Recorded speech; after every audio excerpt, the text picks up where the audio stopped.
J'aborderai durant ces 2 jours de séminaire 2 sujets différents.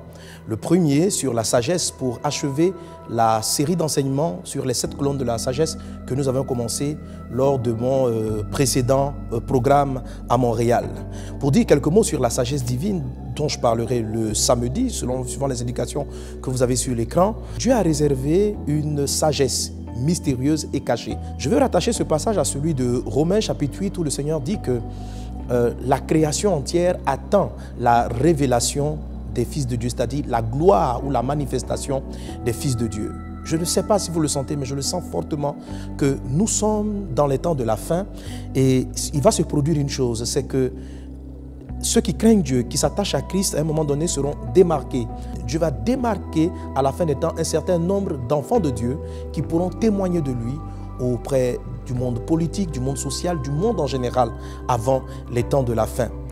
Une chose qui va produire cette démarcation est la révélation de cette sagesse dont l'apôtre Paul parle en 1 Corinthiens chapitre 2 verset 7 et dont il fait mention aussi dans le livre de Romains chapitre 8. C'est une sagesse que les sages de ce monde n'ont pas connue.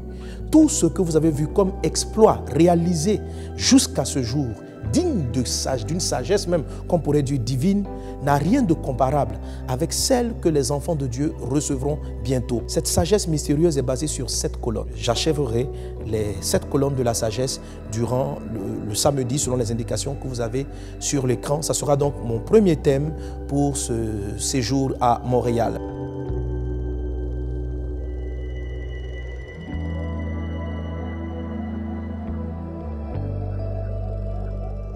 Le second sujet que j'aborderai le dimanche concernera l'image de Dieu, être à son image, à sa ressemblance. Quand je dis le mot ainsi, ça doit peut-être vous faire un petit rappel sur ce que Dieu a dit. Dieu a créé l'homme à son image, à sa ressemblance, et afin qu'il domine. À son image, pour moi, a été un peu, je veux dire, un flash. Je ne comprenais pas l'image de Dieu comme telle. Le pasteur nous a enseigné. À son image a été pour moi un moyen de m'approcher de plus de Dieu. Car en le regardant d'une certaine façon, ma vie a été transformée. En contemplant la grâce de Dieu, je suis rentré dans la grâce.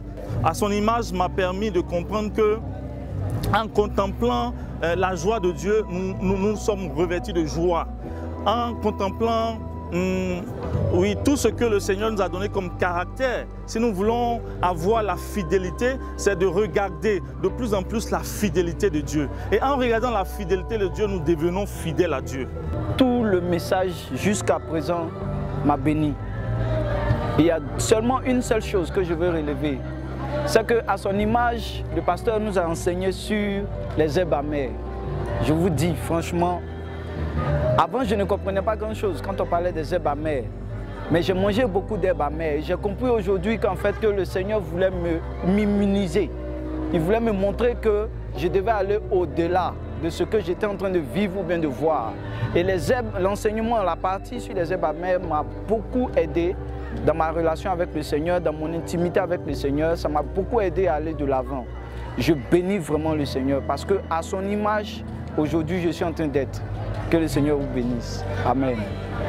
Donc Dieu souhaite que l'espèce humaine, la race humaine, puisse dominer tout ce qu'il a fait. Aujourd'hui, la création n'est plus véritablement soumise à l'espèce humaine comme elle aurait dû. Les maladies, les circonstances négatives, la famine, les crises matérielles, financières, les défis conjugaux, etc., les problèmes conjugaux, etc., sont le signe que les circonstances n'acceptent pas la domination de l'homme. Et pourquoi cela? Simplement parce que l'homme ne ressemble plus à Dieu. Jésus-Christ, avec l'image de Dieu, nous a montré l'exemple. Lorsque Jésus a parlé à la tempête, elle a obéi. Pourquoi? Parce que c'est Dieu qui parlait à la tempête. On voyait en Christ l'image et la ressemblance de Dieu. Toi aussi, mon frère, tu as été créé à l'image et à la ressemblance de Dieu. Image que nous avons perdue depuis la chute d'Adam et Ève, mais image que nous pouvons rétablir. Selon 2 Corinthiens chapitre 3, l'apôtre Paul dit ceci: nous tous qui le visage découvert contemplons son image sont transformés en la même image de gloire en gloire. Donc il est possible de restaurer l'image de Dieu véritablement sur nous. Ce thème est très profond. Ce thème est pour moi une véritable grande bénédiction. Je vous invite à ne pas le manquer. En tout cas, 2 jours de séminaire et 2 thèmes qui seront abordés. La sagesse divine, les 7 colonnes de la sagesse, suite et fin, et à son image. Alors rendez-vous très bientôt à Montréal. Que Dieu vous bénisse.